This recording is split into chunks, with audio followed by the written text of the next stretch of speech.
Hello and welcome to Shadowboxing. Today my guest is Greg Ross. Greg Ross is originally from New Zealand. When you came here? I came here in 1975. I've been through a couple of times before, but 1975. And what was bringing you here?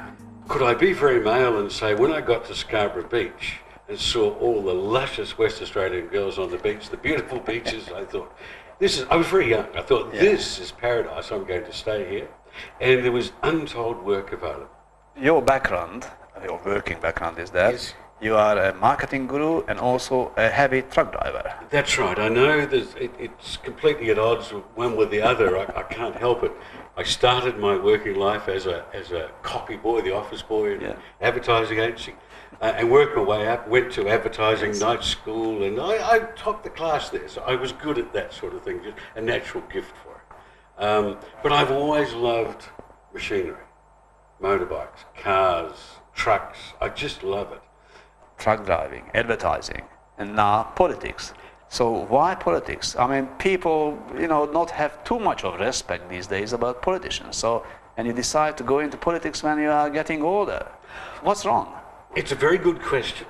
I think there is still respect for politicians, although I think if you put the federal government and the opposition at the moment, I have no respect for any of them at the moment. I've just had it. And have you got respect for the local politicians? Yes, I do. Yes? Yes, I do. And some federal politicians I do. So you know if you have to vote, who to vote to? You not have any hesitations, any problems? My bitch, if you like, is with the party system. The two-party system has become all-important, more important than you and I. But that's like calling Western democracy. You could two-party every 4 years to get, the chance to go to one or the other or hell. Yeah. So what's wrong with that? That's perfect democracy. That's what people say. It's blessed by God. I'm not sure. I think it's a blue dictatorship or a red dictatorship. Either way. So what I'd like to do is offer an alternative, and alternative for what? For all sorts of things, but an alternative in terms of giving, and this is a trite saying, but giving power back to the people. Politicians quite happy to take the power from the people. They're running in the parliament, they do whatever they like. People got the right to march on the streets, like you done last week or before. You've hit the nail on the head. I mean, the politicians that came out were the opposition politicians. They took an interest. The governing politicians they didn't give a shit. They don't even not remotely interested. No. The major party here is not remotely interested in that. They couldn't care less because all the So that's your democracy. So you can march all the things and nobody takes any notice of you. So that's why you think some difference need to be made, or what? You've got to run. And friends said to me, why don't you do it? Why don't you stand for Parliament? Because I'm not trying to make a career. And why not? Well, that's right. I thought, why not? And I thought, oh my God. And if it's any help, I made the decision at a cafe in Amsterdam the other week. But you're running for what? What's the seat and who is there? I'm going to go for Kalamunda. Kalamunda? Yes. But you're not even living in Kalamunda. I know. So how? I do apologise to the people of Kalamunda. I'm living in Woodbridge, which is just down the bottom of the hill. And? So I thought that might be a disadvantage for me. But then I found out the incumbent, one John Day, actually lives in Woodbridge as well. Is he? Yes. So he's not living in his electorate? No, he's not. Oh, but he's still there, and he is elected by the same electorate in the past 16 years. 16 years. And you've hit on something that I believe is very important. We've just seen it in the American elections, and that is, I think there should be 8 years, 2 4-year term for everybody, and that's it. You get out, because people become stale. But that's only for the president. Yes, but I reckon it should be for everybody. Everybody? Yes, you can do 2 4-year terms and gone. That's it. You're gone. And replaced with new blood. And if Why do you think it's good for the system? I think people just become staid, become used to how things are, and don't... They're losing their motivation, they're losing the drive, or what? Or they're losing the connection between the people electing them? I think that's more the case.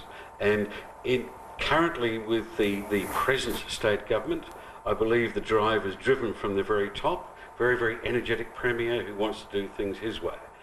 I believe the talent pool is not so big the further we get further down the chain. Oh, he's got Troy Boswell. Troy Boswell's a very, very talented treasurer. You see? Very talented. I've got no objection to Troy Buswell. He knows how to snip the chairs, he knows how to snap the bras, you know. He's a talented man. What else he knows? A bit of a larrikin. I don't think he's carried away with megalomania. What I do think Troy has a disease of is forgetting about people. I don't think people are quite as important to Troy as the numbers are. And I'm one of those, if I can be very esoteric, I'm a Piscean. So to me it's all about the people. You know, I need two accountants either side of me to say, listen, these are the figures, this is what's going to happen. I'll say, okay, that's what's going to happen, but we're going to do it this way because we have to take the people with us. And a perfect way of looking at that is the way electricity prices have suddenly come pouring in on us to where they're over the top. On that note, what do you think about the living standard in here and what's happening in this booming economy? I don't think our economy is booming at all. I mean, I'm talking about WA. Yeah. The leading state of Australia.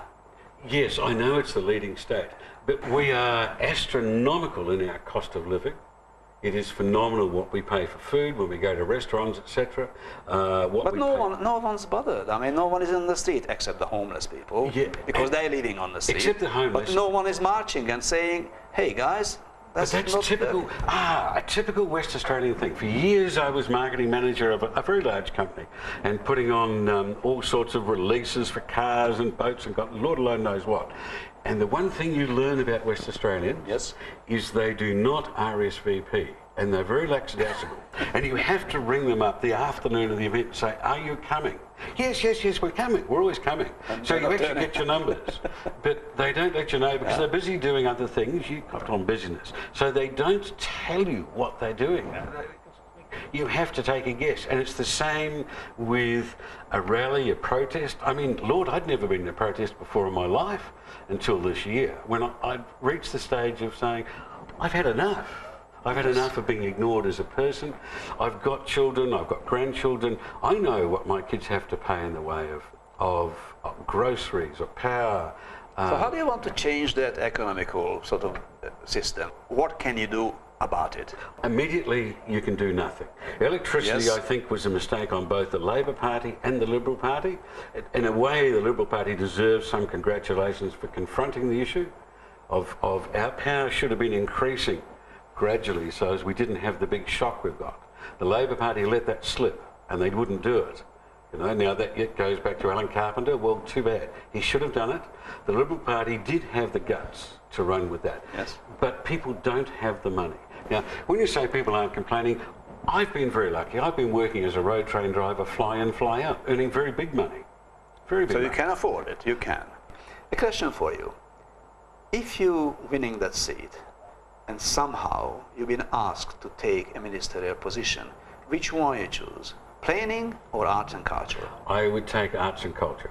Why is that? Well, my real preference would be for transport, but I would take arts and culture because I have a great love of arts and culture, great love of languages, great love of theatre. I'm an amateur actor, not a good one, but an amateur actor. I'm a photographer, very keen photographer. Perhaps not a good one either, but very keen on it. So arts is very important to me. Arts and culture. Yes. It's extremely important. It's one of the reasons I picked Kalamunda to offer myself as a sacrifice or a candidate, because there's such a strong arts community right through there, from theatre, painting. What do you think about John Day? What is he doing in arts and culture in the portfolio? Is he doing well, worse, or something different? I've been pleasantly surprised to see the Liberal government put some money into arts and culture. I think they've felt they've sort of had to, but they've put in a little bit more than I thought, but not enough. I really believe that it's not an important thing for them. They've done it because they've thought, oh, well, we'd better do it. And I think that's been led by community leaders such as Janet Holmes at Court, etc. Sam Walsh from Rio Tinto, he's very keen on it. There are some very strong community arts leaders who believe in arts. Who believe in it, and they have access to Colin Barnett. He can make things happen if he wishes it to happen. I would like to see a lot more. I am shocked. Such as, what do you like to see more? Which aspect of the arts and culture in here? I'd like to see culture become important. At the moment it's perfunctory, and that if you build a new building or you build a motorway, you've got to put a certain amount of money into putting a sculpture up or something up. And I think it's Janet Holmes' Court that made that happen. I could be wrong, but I'm pretty sure it was. But it's done because we have to. But one thing on that, we have to go to a short break, and we're coming back more on shadowboxing after the short break and talking to Greg Ross.